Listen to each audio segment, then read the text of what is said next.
The Morrison Government publicly announced its commuter car parks plan in early 2019.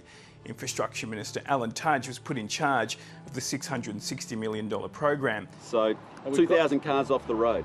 That's what this is going to mean. But the Auditor-General would later conclude work had been underway behind the scenes for about 6 months. In May 2018, the Urban Congestion Fund was established in the budget. More needs to be done. That's why tonight I'm announcing a $1 billion urban congestion fund to support projects at a state level to fix pinch points and improve traffic flow and safety in our cities. The Auditor-General's investigation revealed that in June and July, the government was considering spending some of that money on car parks near train stations to ease traffic pressure in Australia's major cities.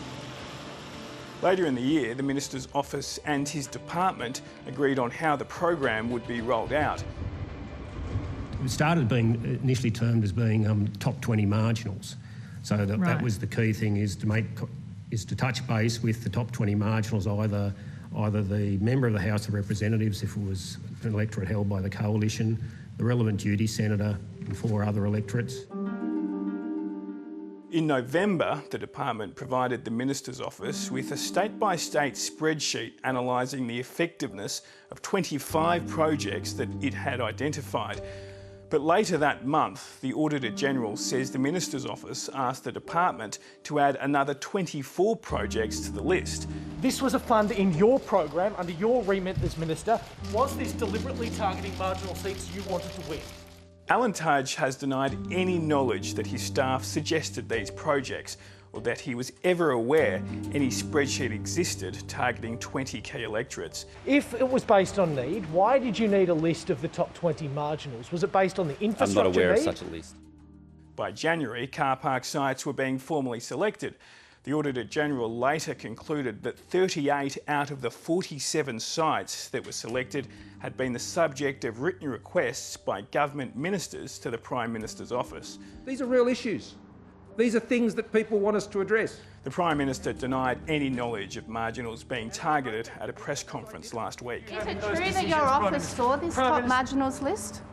Well, I've already made my comment. Prime Minister, what involvement did you have in this program? The Minister's made the decisions on these programs.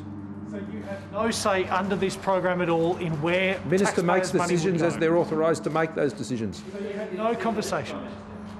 The Minister makes the decisions on the projects. Did you have any conversations with Alan Tudge about where this taxpayer money would go? He refused to answer this It's not question uncommon yesterday. for What's your Prime Ministers response? and Ministers to discuss many issues, but Ministers make the decisions. That's what the Auditor-General found. But the Auditor-General says the Prime Minister's office responded to 11 car park requests from his own ministers. His own office was in consultation. MPs and candidates and patron the senators would go to the Prime Minister's office with projects for this car park fund and the Urban Congestion Fund, and they would then be taken by the Prime Minister's office to Minister Tudge. By the end of the month, the program began rolling out. Last week, David and I, together with Alan Tudge, outlined our plan, serious plan, to manage population growth across Australia. And a key component of that plan was the Urban Congestion Busting Fund that benefited many. In March, a state minister wrote to Alan Tudge complaining about his office's lack of consultation in selecting car park sites. In April, after correspondence between the offices of the minister and the Prime Minister, 27 more sites were selected, just days before the federal election was called.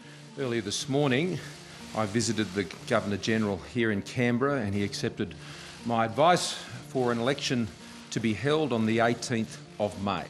Almost a year after the government was returned, Labor frontbencher Andrew Giles asked the Auditor-General to investigate the commuter car park scheme.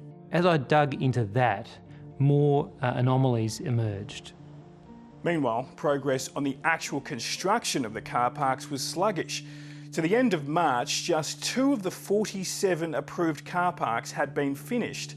5 of the car parks were cancelled. They have only built 2 and are struggling with all of the others because simply this is a massive failure of public administration that goes right to the heart of the Morrison Government. Earlier this year, the government poured another $92 million into the program. The current Infrastructure Minister, Paul Fletcher, said last week the documents relating to the car park selection process should be kept secret as Cabinet documents.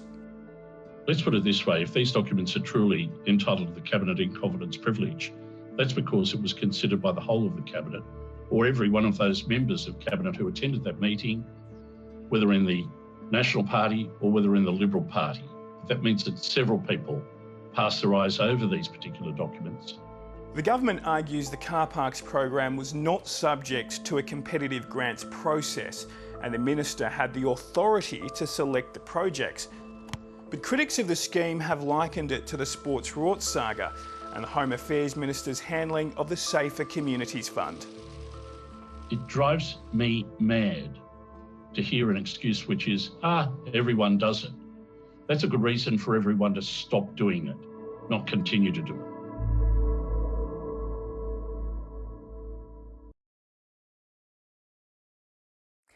Hi, I'm Lee Sales. Thanks for watching this story. If you'd like to watch more of 730's stories, they are on the left of your screen. And tap on the button below to subscribe and get the latest from ABC News.